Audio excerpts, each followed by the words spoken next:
Welcome to Cedarcroft. Today we are going to make something that I know you like, and I know that you've probably tried either in a restaurant or at a get-together, a potluck. Broccoli salad. Now this broccoli salad is a little bit different than what you get in the restaurants. We don't put anything extra in it. We don't put any nuts or any dried fruit. You feel free to do what you want as far as additions goes. This is the basic broccoli salad that we make in our family. So let's get started. All right, let's go. So the basic ingredients in a broccoli salad, obviously broccoli is number one, but let's go ahead and make the sauce first. So you are going to take 1 cup of mayonnaise and you're going to gently heat it on the stove just until it gets warm. You don't want to boil it, you don't want to cook it excessively, but you do want to get it warm. 1 cup of mayonnaise, 1/4 cup of apple cider vinegar. There we go. And 1/2 cup of sugar. And you are going to stir that around until it gets nicely incorporated. And you're going to let that sit for a little bit while you get everything else ready. You want to have this nice and combined. You want the apple cider vinegar and the sugar to nicely marry with the mayonnaise. All right, that looks good. Okay, so we're gonna just let that sit for a little bit, okay? I'm gonna put that right here. And we're going to get this nice big bowl. Now, this broccoli came from Sam's Club, and we got a 2-pound bag of fresh broccoli florets.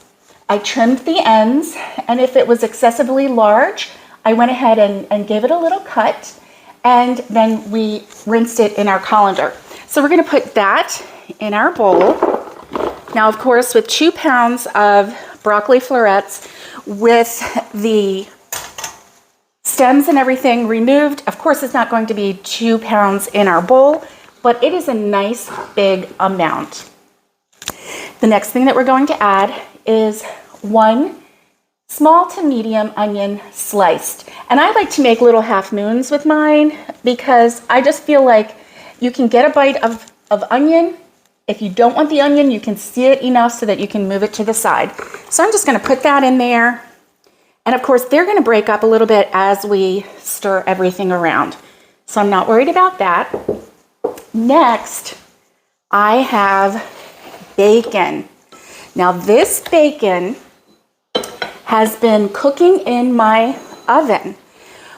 I took 1 pound of bacon and I cut it with my kitchen shears into little pieces, and I stuck it in the oven. Of course, I spread it out and then I stuck it in the oven. So we are going to pick this up off of this, and we are going to put this in our broccoli salad.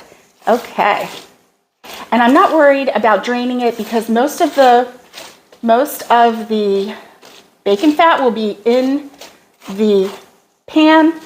The little bit that's going to end up in our bowl is just going to give it a little bit of flavor, and I'm not worried about that at all, okay?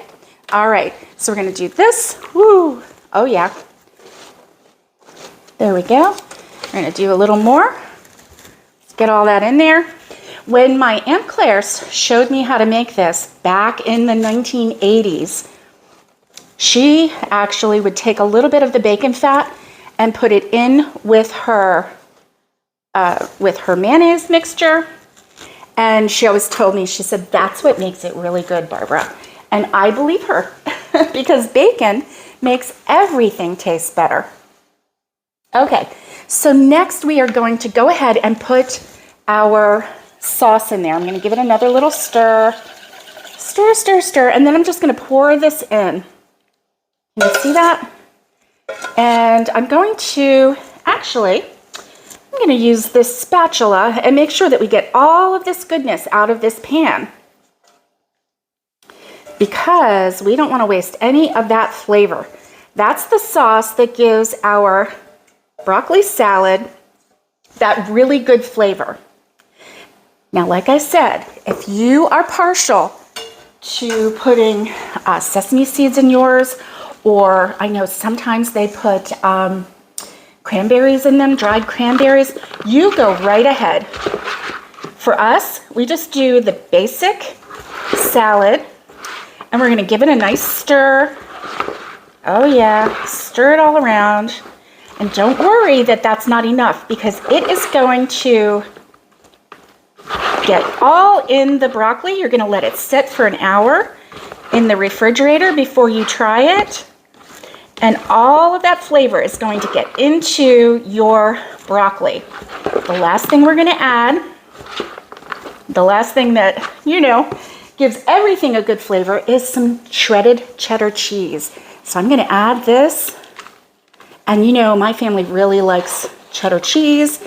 It called for a half a cup. I put more because, you know, I'm making it for my family and we're gonna make what they like. Yes, okay. And my family doesn't like the cranberries, dried cranberries in theirs. I like it in mine, but my family does not, so I don't force them to eat it with it. We just make it this way. And that way we can all enjoy it. And you know what? If I want a little bit of cranberry in mine, I'll go get some cranberry and put it in my bowl. Right? Right. So look at that. Look at that beautiful salad. Doesn't that look amazing? So I'm going to put the lid on it and I'm going to let it set for about 1 hour so that all of the flavors can marry, and then we're going to give it a try. I'll be right back. Look what's ready. It has been in the fridge for an hour and it looks amazing. Look at this. Cheese. The broccoli is good. It has a really good flavor. Look at that bacon, onion. Go ahead and give this a try. This is a keeper. As always, thank you for joining me here on my channel. Thank you for watching the video, and thank you for subscribing. You really help me when you do that. Look at this salad. So good, so easy. Now you know how to make it. You can make it in your own home and enjoy it with your family. Thank you for watching, and have a great day.